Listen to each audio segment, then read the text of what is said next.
हम डिस्कस क्या करें? CNS। पहले हमें क्या बना? Nervous system divided into two parts. एक हमारा है CNS, दूसरा हमारा है PNS। तो PNS में हमारा आता है नर्वस ऑर्गन और CNS में हमारा क्या आता है? ब्रेन। और ये है स्पाइनल कॉर्ड। ये किस में आता है?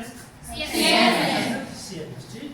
अब जो हम देखेंगे, पहले हम किसको देखेंगे? ब्रेन को। Because it is a part. ये आप देखिए यहाँ पे हमने जो पिक्चर है वो भी हमने लाई है और हमारा जो मॉडल है वो भी हमारे सामने है।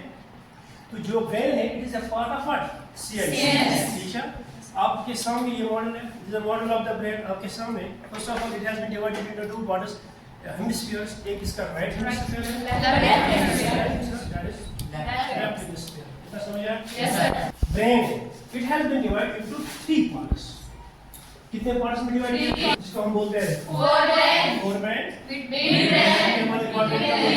मिड ब्रेन एंड थर्ड वाले को हम क्या बोलते हैं? बिफोर रिएक्शन कितना वेट आया था इसका? अब देखो, अब हमने इसको रिएक्ट करवाया, बेटा कितना है? 240। चेंज है कुछ? अब आपको यकीन हुआ कि जो एंटोनी लेवाइजर ने बोला था, law of mass of conservation of mass, that means when two reactants react and product is formed, the mass can neither be created nor destroyed. ये आपने देखा। अब हमने क्या किया इसमें? हमने क्या रिएक्टर पे क्या लिया? कॉपर सल्फेट लिया और क्या लिया? इन दो को हमने रिएक्ट करवाया। इसमें क्या आया? Copper carbonate, sodium sulphate, water और carbon dioxide.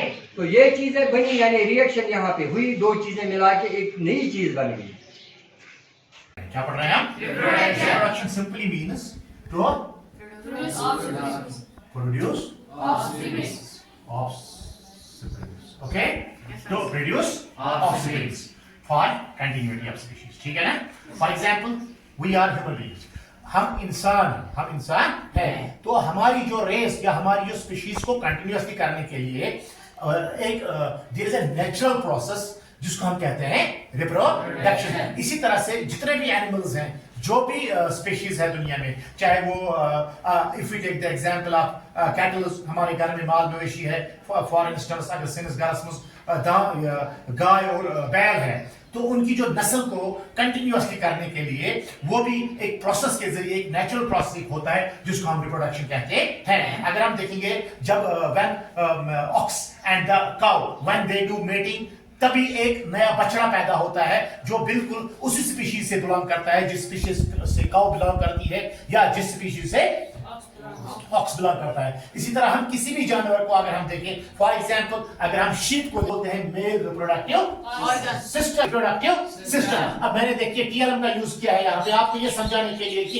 Male reproductive system क्या होता है और फीमेल रिप्रोडक्टिव सिस्टम क्या होता है। ये मेल रिप्रोडक्टिव सिस्टम है हमारे सामने और ये फीमेल रिप्रोडक्टिव सिस्टम है हमारे सामने। अगर आप देखेंगे मेल रिप्रोडक्टिव और फीमेल रिप्रोडक्टिव में कुछ डिफरेंसेस आपको नजर आएंगी। फॉर एग्जांपल, जो मेल रिप्रोडक्टिव सिस्टम के ऑर्गन्स जो इन्वॉल्व होते हैं, उनकी शक्ल या हम बोलेंगे वो किस तरह के होते हैं, और यहाँ से जो फीमेल रिप्रोडक्टिव सिस्टम होते हैं उसमें कौन से ऑर्गन्स इन्वॉल्व होते हैं फीमेल रिप्रोडक्टिव सिस्टम में। ठीक है ना? तो मैंने यहाँ पे बिल्कुल TLM का यूज किया है। आप देखिए, this is male reproductive system and this is female reproductive system. Male reproductive system में आप देखेंगे, आपको पता है 1 का होल किसके बराबर होता है?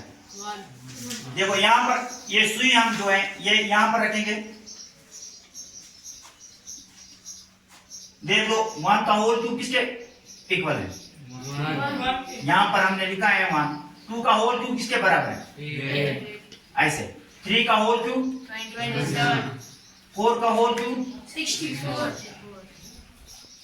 5 का होल क्यूब 125।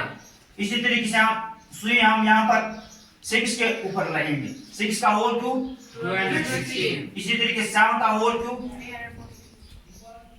8 का होल क्यूब होल क्यूब 10 का होल क्यूब 13 का होल क्यूब, शाबाश। लास्ट पर हमने यहाँ पर लिखा है 14 का होल क्यूब किसके बराबर है?